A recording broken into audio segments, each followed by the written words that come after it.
ಶ್ರೀ ಗಣಪತಿ ಶಾರದಾ ಗುರುಭ್ಯೋ ನಮಃ.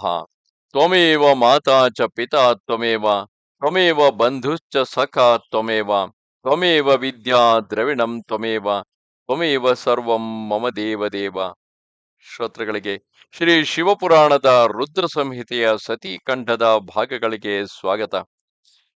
ದಕ್ಷ ಯಜ್ಞದಲ್ಲಿ ವಿಷ್ಣುವು ಪರಾಜಿತನಾಗಲು ಕಾರಣವೇನೆಂದು ಹಾಗೂ ವಿಷ್ಣುವು ಶಿವನ ಮಹಿಮೆಯನ್ನು ತಿಳಿದವನಾಗಿದ್ದೂ ದಕ್ಷ ಯಜ್ಞದಲ್ಲಿ ಭಾಗವಹಿಸಲು ಕಾರಣವೇನೆಂದು ನಾರದರು ಕೇಳಿದ ಪ್ರಶ್ನೆಗೆ ಉತ್ತರವಾಗಿ ಬ್ರಹ್ಮದೇವರು ಹಿಂದೆ ಪುರಾತನ ಕಾಲದಲ್ಲಿ ನಡೆದಂತಹ ದಧೀಚಿ ಮುನಿಗೂ ಹಾಗೂ ಕ್ಷುವನೆಂಬ ರಾಜ ಋಷಿಗೂ ನಡುವೆ ನಡೆದಂತಹ ವಿವಾದದಿಂದಾಗಿ ಶಿವರಾಜನು ರಾಜರುಗಳೇ ಶ್ರೇಷ್ಠವೆಂದು ಭಾವಿಸಿ ಆ ಕಾರಣದಿಂದಾಗಿ ದಧೀಚಿಯನ್ನು ಅಪಮಾನಗೊಳಿಸಿದ್ದು, ತದನಂತರ ಶಿವಭಕ್ತನಾದ ದಧೀಚಿಯು ಅವಧ್ಯತೆಯನ್ನು ಪಡೆದುಕೊಂಡು ಹಾಗೂ ಶ್ರೇಷ್ಠವಾದ ವಜ್ರ ಶರೀರವನ್ನು ಪಡೆದುಕೊಂಡು ಮತ್ತೆ ಪುನಃ ಕ್ಷುವರಾಜನ ಮೇಲೆ ಆಕ್ರಮಣ ಮಾಡುತ್ತಾನೆ.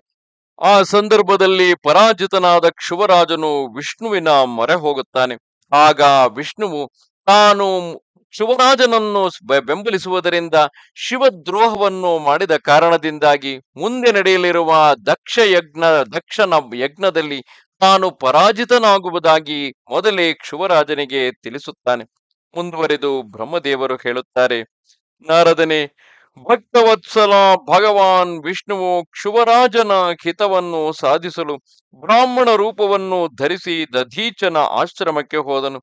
ಅಲ್ಲಿ ಆ ಜಗದ್ಗುರು ಶ್ರೀಹರಿಯು ಶಿವಭಕ್ತ ಶಿರೋಮಣಿ ಬ್ರಹ್ಮರ್ಷಿ ದಧೀಚನಿಗೆ ಪ್ರಣಾಮ ಮಾಡಿ ಶಿವನ ಕಾರ್ಯದ ಸಿದ್ಧಿಗಾಗಿ ಉದ್ಯುಕ್ತನಾಗಿ ಅವನಲ್ಲಿ ಹೀಗೆ ನುಡಿದನು. ಶ್ರೀ ವಿಷ್ಣುವು ಹೇಳುತ್ತಾನೆ, ಭಗವಾನ್ ಶಿವನ ಆರಾಧನೆಯಲ್ಲಿ ತತ್ಪರನಾಗಿರುವ ಬ್ರಹ್ಮರ್ಷಿ ದಧೀಚನೆ, ನಾನು ನಿನ್ನಲ್ಲಿ ಒಂದು ವರವನ್ನು ಬೇಡುವೆನು, ಅದನ್ನು ನೀನು ನನಗೆ ಕೊಡು. ಶಿವನ ಕಾರ್ಯದ ಸಿದ್ಧಿಯನ್ನು ಬಯಸುವ ದೇವಾಧಿದೇವ ಶ್ರೀಹರಿಯು ಹೀಗೆ ಯಾಚಿಸಿದಾಗ ಶೈವ ಶಿರೋಮಣಿ ದಧೀಚಿಯು ಕೂಡಲೇ ಭಗವಾನ್ ವಿಷ್ಣುವಿನಲ್ಲಿ ಇಂತೆಂದನು. ದಧೀಚನು ಹೇಳುತ್ತಾನೆ, ಬ್ರಾಹ್ಮಣರೇ, ನೀವು ಏನನ್ನು ಬಯಸುತ್ತಿರುವಿರಿ ಎಂಬುದನ್ನು ನಾನು ತಿಳಿದುಬಿಟ್ಟೆ. ನೀವು ಕ್ಷುವನ ಕೆಲಸವನ್ನು ಮಾಡಲು ಸಾಕ್ಷಾತ್ ಭಗವಾನ್ ಶ್ರೀಹರಿಯೇ ಬ್ರಾಹ್ಮಣ ರೂಪವನ್ನು ಧರಿಸಿ ಇಲ್ಲಿಗೆ ಬಂದಿರುವಿರಿ. ನೀನು ಸಂಪೂರ್ಣ ಮಾಯಾವಿಯಾಗಿರುವೆ ಎಂಬುದರಲ್ಲಿ ಸಂದೇಹವೇ ಇಲ್ಲ. ಆದರೆ ದೇವೇಶ ಜನಾರ್ದನನೇ, ನನಗೆ ಭಗವಾನ್ ರುದ್ರನ ಕೃಪೆಯಿಂದ ಭೂತ ಭವಿಷ್ಯ ವರ್ತಮಾನ 3 ಕಾಲಗಳ ಜ್ಞಾನವು ಸದಾ ಕಾಲ ಇರುತ್ತದೆ. ಸುವೃತನೇ, ನಾನು ನಿನ್ನನ್ನು ತಿಳಿಯುತ್ತೇನೆ. ನೀನು ಪಾಪಹಾರಿ ಶ್ರೀಹರಿ ಹಾಗೂ ವಿಷ್ಣುವು ಆಗಿರುವೆ. ಈ ಬ್ರಾಹ್ಮಣನ ವೇಷವನ್ನು ಬಿಟ್ಟು ಬಿಡು. ದುಷ್ಟ ಬುದ್ಧಿಯುಳ್ಳ ಕ್ಷುವರಾಜನು ನಿನ್ನ ಆರಾಧನೆಯನ್ನು ಮಾಡಿರುವನು. ಆ ಕಾರಣಕ್ಕಾಗಿಯೇ ನೀನು ಇಲ್ಲಿಗೆ ಆಗಮಿಸಿರುವೆ. ಭಗವಾನ್ ಹರಿಯೇ, ನಿನ್ನ ಭಕ್ತವತ್ಸಲತೆಯನ್ನು ನಾನು ಬಲ್ಲೆನು. ಈ ಹಠವನ್ನು ಬಿಡು. ತನ್ನ ರೂಪವನ್ನು ಗ್ರಹಣ ಮಾಡಿ ಭಗವಾನ್ ಶಂಕರನ ಸ್ಮರಣೆಯಲ್ಲಿ ಮನಸ್ಸನ್ನು ತೊಡಗಿಸು. ನಾನು ಭಗವಾನ್ ಶಂಕರನ ಆರಾಧನೆಯಲ್ಲಿ ತೊಡಗಿರುತ್ತೇನೆ. ಇಂತಹ ಸ್ಥಿತಿಯಲ್ಲಿಯೂ ನನ್ನಿಂದ ಯಾರಿಗಾದರೂ ಭಯ ಉಂಟಾಗಿದ್ದರೆ ಅದನ್ನು ನೀನು ಪ್ರಯತ್ನಪೂರ್ವಕ ಸತ್ಯದ ಮೇಲೆ ಆಣೆ ಮಾಡಿ ಹೇಳು. ನನ್ನ ಮನಸ್ಸು ಶಿವನ ಸ್ಮರಣೆಯಲ್ಲಿ ತೊಡಗಿರುತ್ತದೆ. ನಾನು ಎಂದೂ ಸುಳ್ಳು ಹೇಳುವುದಿಲ್ಲ.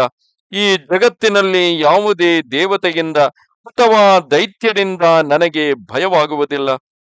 ಶ್ರೀ ವಿಷ್ಣುವು ಹೇಳುತ್ತಾನೆ, ತಮ್ಮ ವ್ರತವನ್ನು ಪಾಲಿಸುವ ದಧೀಚನೆ, ನಿನ್ನ ಭಯವು ಸರ್ವಥಾ ನಾಶವಾಗಿದೆ. ಏಕೆಂದರೆ ನೀನು ಶಿವನ ಆರಾಧನೆಯಲ್ಲಿ ತತ್ಪರನಾಗಿರುವೆ, ಆದ್ದರಿಂದ ಸರ್ವಜ್ಞನಾಗಿರುವೆ. ಆದರೆ ನಾನು ಹೇಳುವುದರಿಂದ ನೀನು ಒಮ್ಮೆ ತನ್ನ ಪ್ರತಿದ್ವಂದ್ವಿ ಶಿವರಾಜನಲ್ಲಿಗೆ ಹೋಗಿ, ರಾಜೇಂದ್ರ, ನಾನು ನಿನಗೆ ಹೆದರುತ್ತೇನೆ ಎಂದು ಹೇಳಿಬಿಡು. ಭಗವಾನ್ ವಿಷ್ಣುವಿನ ಈ ವಚನವನ್ನು ಕೇಳಿಯೂ ಶೈವ ಶಿರೋಮಣಿ ಮಹಾಮುನಿ ದಧೀಚನು ನಿರ್ಭಯನಾಗಿಯೇ ಇದ್ದು ನಕ್ಕು ನುಡಿದನು, ನಾನು ದೇವಾಧಿದೇವ ಪಿನಾಕಪಾಣಿ ಭಗವಾನ್ ಶಂಭುವಿನ ಪ್ರಸಾದದಿಂದ ಎಲ್ಲಿಯೂ ಎಂದಿಗೂ ಯಾರಿಂದಲೂ ಹಾಗೂ ಕೆಂಚಿತ್ತಾದರೂ ಹೆದರುವುದಿಲ್ಲ. ಸದಾ ನಿರ್ಭಯನಾಗಿಯೇ ಇರುತ್ತೇನೆ.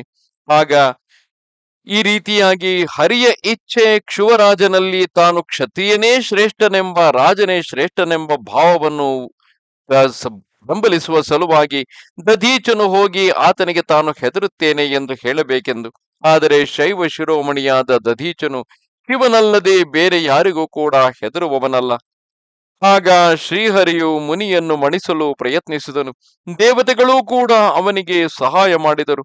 ಆದರೆ ಎಲ್ಲರ ಅಸ್ತ್ರ ಶಸ್ತ್ರಗಳು ಕುಂಠಿತವಾದವು. ಅನಂತರ ಭಗವಾನ್ ವಿಷ್ಣುವು ಅಗಣಿತ ಗಣಗಳನ್ನು ಸೃಷ್ಟಿಸಿದನು. ಆದರೆ ಮಹರ್ಷಿಯು ಅವರೆಲ್ಲರನ್ನು ಭಸ್ಮವಾಗಿಸಿಬಿಟ್ಟನು. ಆಗ ಭಗವಂತನು ತನ್ನ ಅನಂತ ವಿಷ್ಣುಮೂರ್ತಿಯನ್ನು ಪ್ರಕಟಿಸಿದನು. ಇದೆಲ್ಲವನ್ನೂ ನೋಡಿ ಚವನ ಕುಮಾರನು ಜಗದೀಶ್ವರ ಭಗವಾನ್ ವಿಷ್ಣುವಿನಲ್ಲಿ ಇಂತೆಂದನು. ದಧೀಚನು ಹೇಳುತ್ತಾನೆ, ಮಹಾಬಾಹುವೆ, ಮಾಯೆಯನ್ನು ತ್ಯಜಿಸಿಬಿಡು. ವಿಚಾರ ಮಾಡುವುದರಿಂದ ಇದು ಅಭಾಸ ಮಾತ್ರವೆಂಬುದು ಕಂಡುಬರುವುದು. ಮಾಧವನೇ, ನಾನು ಸಾವಿರಾರು ದುರ್ವಿಜ್ಞೇಯ ವಸ್ತುಗಳನ್ನು ತಿಳಿದುಕೊಂಡಿರುವೆನು. ನೀನು ನನ್ನಲ್ಲಿ ನಿನ್ನ ಸಹಿತ ಸಂಪೂರ್ಣ ಜಗತ್ತನ್ನು ನೋಡು. ನಿರಾಲಸ್ಯನಾಗಿ ನನ್ನಲ್ಲಿ ಬ್ರಹ್ಮ ಹಾಗೂ ರುದ್ರರನ್ನು ದರ್ಶಿಸು. ನಾನು ನಿನಗೆ ದಿವ್ಯ ದೃಷ್ಟಿಯನ್ನು ಕೊಡುತ್ತೇನೆ. ಹೀಗೆ ಹೇಳಿ ಭಗವಾನ್ ಶಿವನ ತೇಜದಿಂದ ಪೂರ್ಣ ಶರೀರವುಳ್ಳ ಚವನಕುಮಾರ ದಧೀಚ ಮುನಿಯು ತನ್ನ ದೇಹದಲ್ಲಿ ಸಮಸ್ತ ಬ್ರಹ್ಮಾಂಡದ ದರ್ಶನ ಮಾಡಿಸಿದನು. ಆಗ ಭಗವಾನ್ ವಿಷ್ಣುವು ಅವನ ಮೇಲೆ ಪುನಃ ಸಿಟ್ಟಾಗಲು ಬಯಸಿದನು. ಅಷ್ಟರಲ್ಲಿ ಬ್ರಹ್ಮನಾದ ನನ್ನೊಂದಿಗೆ ಕ್ಷುವರಾಜನು ಅಲ್ಲಿಗೆ ಬಂದರು. ನಾನು ನಿಶ್ಚೇಷ್ಟಿತನಾಗಿ ನಿಂತಿರುವ ಭಗವಾನ್ ಪದ್ಮನಾಭನನ್ನು ಹಾಗೂ ದೇವತೆಗಳನ್ನು ಕ್ರೋಧ ಮಾಡುವುದರಿಂದ ತಡೆದನು. ನನ್ನ ಮಾತನ್ನು ಕೇಳಿ ಇವರು ಬ್ರಾಹ್ಮಣ ದಧೀಚನನ್ನು ಸೋಲಿಸಲಿಲ್ಲ. ಶ್ರೀಹರಿಯು ಮುನಿಯ ಬಳಿಗೆ ಹೋಗಿ ನಮಸ್ಕರಿಸಿದನು. ಅನಂತರ ಕ್ಷುವನು ಅತ್ಯಂತ ದೀನಾಗಿ ಆ ಮುನೀಶ್ವರ ದಧೀಚಿಯ ಹತ್ತಿರ ಹೋಗಿ ಅವರಿಗೆ ಪ್ರಣಾಮ ಮಾಡಿ ಪ್ರಾರ್ಥಿಸತೊಡಗಿದನು. ಆ ಕ್ಷುವರಾಜನು ಹೇಳುತ್ತಾನೆ, ಮುನಿಶ್ರೇಷ್ಠರೇ, ಶಿವಭಕ್ತ ಶಿರೋಮಣಿಯೇ, ನನ್ನ ಮೇಲೆ ಪ್ರಸನ್ನರಾಗಿರಿ. ಪರಮೇಶ್ವರನೇ, ತಾವು ದುರ್ಜನರ ದೃಷ್ಟಿಯಿಂದ ದೂರ ಇರುವವರು, ನನ್ನ ಮೇಲೆ ದಯಮಾಡಿರಿ. ಬ್ರಹ್ಮದೇವರು ಹೇಳುತ್ತಾರೆ, ನಾರದರೆ, ಶಿವರಾಜನ ಈ ಮಾತನ್ನು ಕೇಳಿ ತಪಸ್ಸಿನ ನಿಧಿಯಾದ ಬ್ರಾಹ್ಮಣ ದಧೀಚಿಯು ಅವನ ಮೇಲೆ ಅನುಗ್ರಹ ಮಾಡಿದನು. ಅನಂತರ ಶ್ರೀ ವಿಷ್ಣುವೇ ಮೊದಲಾದವರನ್ನು ನೋಡಿ ಆ ಮುನಿಯು ಕ್ರೋಧಗೊಂಡು ವ್ಯಾಕುಲನಾಗಿ ಮನಸ್ಸಿನಲ್ಲಿ ಶಿವನನ್ನು ಸ್ಮರಿಸಿ ವಿಷ್ಣು ಹಾಗೂ ದೇವತೆಗಳಿಗೆ ಶಾಪ ಕೊಡಲು ಮುಂದಾದನು. ದಧೀಚನು ಹೇಳುತ್ತಾನೆ, ದೇವರಾಜ ಇಂದ್ರ ಸಹಿತ ದೇವತೆಗಳಿರ ಮುನೀಶ್ವರರೇ, ನೀವೆಲ್ಲರೂ ರುದ್ರನ ಕ್ರೋಧಾಗ್ನಿಯಿಂದ ಶ್ರೀ ವಿಷ್ಣು ಮತ್ತು ತಮ್ಮ ಗಣಗಳ ಸಹಿತ ಪರಾಜಿತರಾಗಿ ಧ್ವಸ್ತರಾಗಿರಿ.